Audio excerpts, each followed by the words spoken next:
Hi, I'm Tom Scioli, author of Jack Kirby, The Epic Life of the King of Comics, and Fantastic Four Grand Design. I'm Matt Zeoli. And you can check out my Patreon at patreon.com, search Tom Scioli, and you can see comics that I'm working on as I work on them. And you can follow me on Twitter at Tom Scioli or on Instagram at Tom_Scioli. You can follow me on Instagram at cinema_tomb. And George Lucas produced classic Howard the Duck. Howard the Duck, George Lucas joint from 86, I think. Love it. Saw it when I was little. Didn't realize there was any kind of like Razzie fever with that until like much later. Yeah, I saw it in the theater, and I don't know what my parents were thinking, but I walked to the theater and saw it, and then and walked back, and was just like, oh man, I just saw like the best movie. Like, it was awesome. I loved it. We were trying to think was with the Dolph Lundgren Punisher was like late 80s. Would this be like, was there a Marvel right? Movie? It might have been like the first like Marvel movie, like the first like cinema release feature length film, because you had like the Captain America movie serial, which like isn't, that's not like a feature length film, that's just like a serial. And then you'd have like the the Spider-Man and the Captain America TV movies of the 70s. But I think Howard the Duck it was the inaugural film like of Marvel cinema. Yeah. Like it looks cool. Looks fun. Great special effects. Yeah, I love it. Like, it's at a time where it's like, practical effects, Yeah, like I know the Duck, Howard's himself gets like beat up, and it's like they're like, that thing looks creepy, but it's like, I think it looks pretty cool. Yeah, I think like that's a really hard thing to pull off, and like when it works, it's like doesn't draw attention to itself, and I feel like it is that like you're like until this like rewatch of it, I was not aware of like how great an accomplishment that thing is, because it's seamless. Like, you do feel like you're just you're watching Howard the Duck. You don't feel like, oh, there's some weird animatronic face or something. It's like you just buy it. It's like there's and it's kind of like almost the movie would get more credit if they didn't pull it off as well, because you'd be like, oh wow, that's a pretty cool special effect, but instead it's just like, oh, there's Howard the Duck. I'll take a practical thing running around in the frame any day over them like botching CGI. Yeah. I think a couple people played the Duck. Yeah, it was like a kid in some shots, and then who's the actor who is kind of like credited? Chip Zien is the voice. When I was watching it this time, I heard the voice. I'm like, is that Steve Buscemi? Because it's like amazing. Yeah, Ed Gale was like the actor, who's kind of like the main guy in the suit. Like, because like Tim Robbins is in it, and like I didn't realize it was until I saw it like this time that it was Tim Robbins, because like the last time I saw it was like before like Tim Robbins was Tim Robbins, and it was like an early role for him, and he does it's like a memorable role, and he kind of like he plays like what the Tim Robbins character was back then, like what you would see in like the Hudsucker Proxy or whatever. Like he plays like a nerd. He plays like an 80s nerd. Yeah, and it's like I love his outfit. the lab coat and stuff. Before there was a Razzies, it was like the kind of and it just became like it underperformed. Like it was another George Lucas thing. This is gonna be great. It's gonna be like the next Star Wars. And then it was kind of like this offbeat, quirky, kind of weird thing, and I guess like it didn't do like the big business they thought it was going to be. So then it's like, man, what a great punchline! The name Howard the Duck. It just so like Johnny Carson or whoever would just be like, oh man, Howard the there's this bomb's worse than Howard the Duck. Because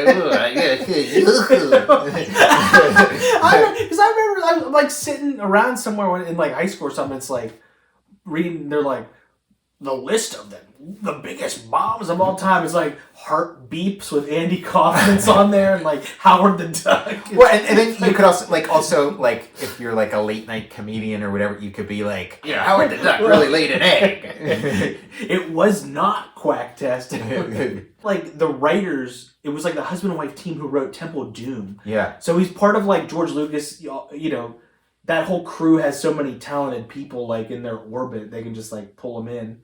And George Lucas, I mean, he was like a comics fan. He like had, you know, he was like an owner or like a co-owner of like a comics shop and so. And like Howard the Duck is like a hip choice. It's kind of like, you know, it was a hugely popular comic, but it is kind of like, you know, it's not Spider-Man. It's not, you know, it was like a smart comic. And it was, you know, like Howard was created by Steve Gerber, who eventually got into like a lawsuit with Marvel over like the ownership of the character. And then they, you know, settled. They, you know, so you know, they figured something out, you know, I'm not sure what the arrangement was, but taking place in Cleveland. So yeah. Howard the Duck's stomping grounds not too far from us. Yeah, right. The big scene of the movie, I'd say, is like when Howard and Beverly, who's a human, not a duck, are like in bed together, and then like George Lucas demanded, like, he was like making sure he was on set that day. Like, he was like, "I'll run the camera that day." They're like, "Wait, what?" Yeah, and they play it like it's a joke. Like they're in bed together, and they're kind of like ha ha, like pretending like they're gonna get something going, and then, you know, Howard kind of starts freaking out or whatever. But you know, it kind of like sets things up so like by the end of the movie they're like a couple. You know, how did you guys get in here? Like when I was a kid, like I thought Howard the Duck was like a super profound movie. Like at the very beginning of the movie, they're like, if the universe is infinite, then that means that any kind of thing you can imagine is happening somewhere in the universe. Maybe it's, you know, billions and billions and billions of light years away, but it's there's every kind of planet you can imagine exists. So somewhere in this infinite universe is a planet of ducks. Like, it's not even like, you don't even need a parallel universe. You know, you just the universe is big enough that there can be a planet where it's all where you know, it's all ducks. And so I was like, that just felt like such a profound idea, and like I was just on board, you know, for that. Like I think that kind of sells this out there concept, you know, pretty. And then you see this duck world, and everything's a pun. Like it's all like bad. You know. Great that like it's George Lucas production, so you can pull in all his properties and stuff. Yeah, so because you have like what was the indie? Yeah, Raiders of the Lost Egg or something. Instead of Playboy magazine, it was like Play Duck. I think Playbill might have been good. Oh, that's even. Oh my god! One. Like the Broadway magazine, they're like, it's like, "I would dare you, sully the good name of Playbill." Like Steve Gerber, who created Howard the Duck, he would always like make fun of like what they did with the Howard the Duck comic after he left, like after he had his falling out with Marvel over the ownership, because he said it was just all puns. It was just like all duck puns, and it was just so stupid. And then the movie comes out, and it starts out with all these duck puns, but like he's credited in the movie, and so he like, it was like hush money to kind of like be like, okay, don't shit on all these bad duck puns that we're gonna put in. They're like, keep it coming. The stack gets bigger and bigger. There's like another part of the movie that was like the 1-2 punch of like, oh man, this is the most profound movie I've ever seen, because then there's like the scene where Tim Robbins is explaining his like theory of how life came about on Howard's World, and he's like, look, you know, we descended from apes. You know, apes evolved into man on our planet, and on Howard's planet, you know, ducks. It evolved out of ducks. There were ducks, and then they evolved into these sort of like walking ducks. And I was like, wow, like, you're like, that's that's like really smart. Like, yeah, I get it. There's also a scene later in the movie where the restaurant they go to is like like a diner / like Asian fusion thing. Yeah. And I think that Guy Fieri stole his idea for his Tex Wasabi restaurant from from that restaurant from Howard the Duck. That's it. Like, that's like a really weird scene. It's really goofy, and it does kind of like, you know, you're starting to see that like the George Lucas that we know really well now, but like it's like, oh, George Lucas, he's got these like space epics and stuff, and Indiana Jones. And it's like, oh, George Lucas has like this really bizarre, weird sense of humor, and he like enjoys like very and like that's kind of like this is the George Lucas you weren't quite aware of yet. He's letting his freak flag fly. It just like plays out like an 80s classic. It has like so many great bits, and then even like those like monsters, I think these sort of like H.P. Lovecraft, the dark overlords of the universe. They're like stop motion animated, and they just look incredible. Killer special effects, and it's got that Amblin touch. Like it's like, you know, everybody's trying to capture, like there's the Amblin like not Amblin imitators, but when you're the real deal, you're the real deal. Like there is like the extended scene of him on this like little like biplane or like oh yeah, I always forget about the and that does make me think of like, you know, E.T. and Elliot on the bike, you know, this kind of like, you know, flight. It shows Tim Robbins and Howard go past the moon in that. They're like, there's also like a line again as a kid I just thought it was so profound, and maybe that's like why like, because it seemed like grown-ups, you know, shit on that movie, but like kids were kind of like open to like going on this like journey, and then it's kind of like, well, who's this movie for? Because it's like it's for kids, but then you got this like massage parlor. Oh yeah, it's Howard's like, I quit. He's passing out like sensual oils, and then he pushes that his boss like into that hot tub that looks like it's filled with diarrhea. Like, what the hell is going on in this massage parlor that someone completely filled a hot tub with diarrhea? They're like, Howard's like, before he quit, they're like, hey Howard, got a problem. They're like, hot tub 6 is broken down again. Someone looks like someone had the Hershey squirts. It looks like a whole team, like a whole football team, had diarrhea in this. Looks like the offensive line of the Dallas Cowboys had food poisoning at Guy Fieri's restaurant. Guy Fieri's fusion restaurant. The filter's definitely clogged on this one. But there was like the scene when Howard's like in the airplane or whatever, and he's like, if God wanted ducks to fly, he wouldn't have taken away our ability to fly. And I'm like, man, that's profound. Like, yes, they're ducks, but they evolved, and now they don't fly anymore because instead of having wings, now they have arms with hands. You know, it's like, man, this like did Einstein write this script? This is like the smartest. And then it's got great music. You know, the music by what's his name? Thomas Dolby. Yeah, Thomas Dolby. You were telling me about that the album that Blinded Me with Science is on. I haven't listened to that. Yeah, because it's like Blinded Me with Science is like the hit, but then like every other song on there is even better. Like it's like this amazing. But yeah, and the Howard the Duck song, like like I've always loved that Howard the Duck. Like I still think, and it's got like this kind of like quack sound of like you know, he with a synthesizer he made something like Howard the Duck. The Cherry Bomb. Yeah, it's a great band. Like they really put together this band in the movie, and it's kind of credible. And I didn't realize that was like Leah Thompson singing. Like I learned that watching like the bonus features and stuff. But like the voice is great. Like I thought for sure it was like they got like, you know, Tiffany or somebody to do the voice. Or like who's the one who sings Voices Carry? Because it kind of sounds like that vocal quality.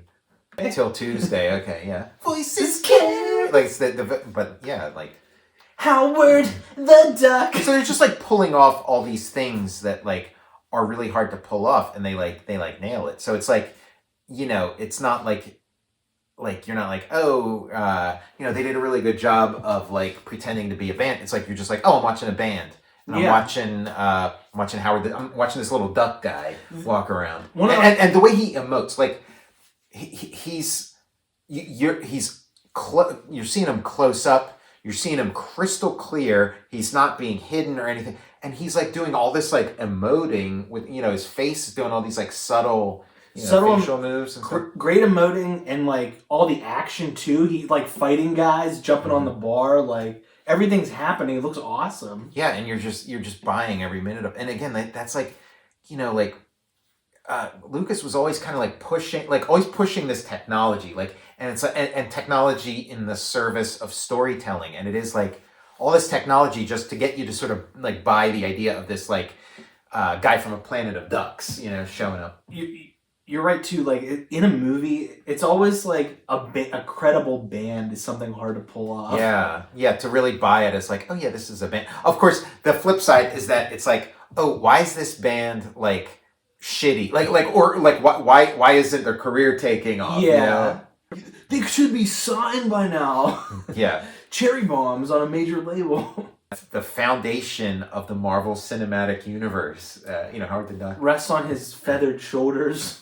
It is funny how like post-apocalyptic Cleveland is depicted in this movie. Like he shows up, and it is like it's like the beginning of Terminator or something. Oh, he kind of shows up, and he gets pulled into this like crazy like punk scene, this like dystopian punk scene that's going on in Cleveland. I could imagine like, if he landed in like CBGB's or whatever, but like even Cleveland, Cleveland's a pretty hip place in this movie. The Howard lands in tech noir. He is like in kind of like a cyberpunk kind of setting in it, and it's got like a good like action climax. Like I feel like it's due for a reappraisal, and it kind of it's kind of stood the test of time in a little bit. Like it is interesting how those kind of things stick with the movie, where it's like, oh yeah, this movie bombed in 1986, so I guess it stinks. But it's like, well, 1986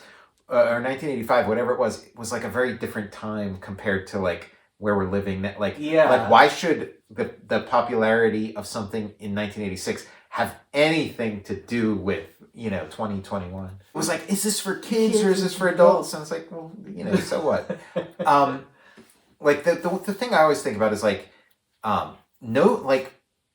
whenever somebody's talking about Citizen Kane, they're never like, oh, by the way, Citizen Kane bombed. Like Citizen Kane was a bomb. Like it was a financial failure, but nobody ever like talks about that, because it's like, who the fuck cares if it bombed in 1930 whatever? If John Q didn't see it in the theater. If you're great, because like all those people who like shit on Howard the Duck, they're all dead now. Like that's like all the haters are fucking pushing daisies. Yes, where's Johnny Carson now?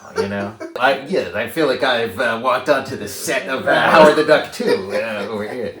What's wrong with this guy? Look like he's no, you look like an extra from Howard the Duck. It's fun to say Howard the Duck. It's got like a comedic rhythm to it. So yeah, Howard the Duck, worth another look, important, and they keep like I think Howard the Duck showed up in like the end credits, like the after credits scene in like one of these Guardians of the Galaxy or something. I know he showed up in one of them, and they keep teasing like, oh, when's he gonna show up in the MCU and stuff.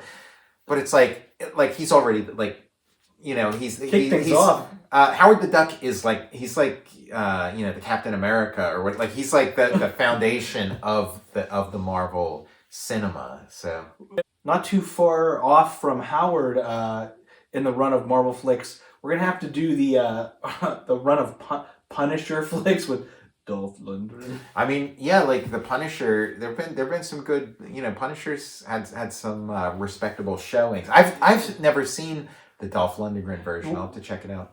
Yeah, I would love to check it out, specifically for this to talk about. Let's do it. You've been watching the Howard the Duck episode of Total Recall. I'm Tom Scioli, author of Jack Kirby, The Epic Life of the King of Comics, and Fantastic Four Grand Design. I'm Matt Zeoli. search my name on patreon.com, search Tom Scioli on patreon.com, and you can see all the comics I'm working on right now as I create them. You can follow me on Twitter at Tom Scioli, and you can follow me on Instagram at Tom_Scioli. You can follow me on Instagram at cinema_tomb. And we'll see you later. See you later. Howard the Duck. I'm gonna go. You know what? It's got like some Prince. It's like got like Let's Go Crazy. It's got It's got those synthesizers. Oh yeah. Going. We gotta do deep. Did Prince maybe do anything on that soundtrack? I think they were Prince just light. they were going for like a Prince. Like Prince was like the guy. So it's like let's like and maybe not even aware of it. Like maybe he was so influential, like it was just so much the guy that it's just like, but it was like how the duck up oh my god, let's go quacky, let's go quacky, let's get ducky, let's go quacky, let's get ducks. Raspberry duck bill. Howard the Duck. Quack, quack, quack, quack. I got us tickets. We're gonna see Prince, Morris Day and the Time, and Cherry Bomb on the same bill. Managed by Howard the Duck. Oh my god. Yeah, it's funny, like he was their manager and he like accidentally ends up on the stage during like their big concert at the end. But it's like, if you got a duck, like wouldn't you make him like a part of the act? You wouldn't just yeah. I love the, like in the 80s, like it's like the finale would be a concert. It's like in the like Revenge of the Nerds.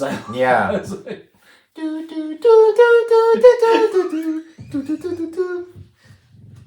that's Tom.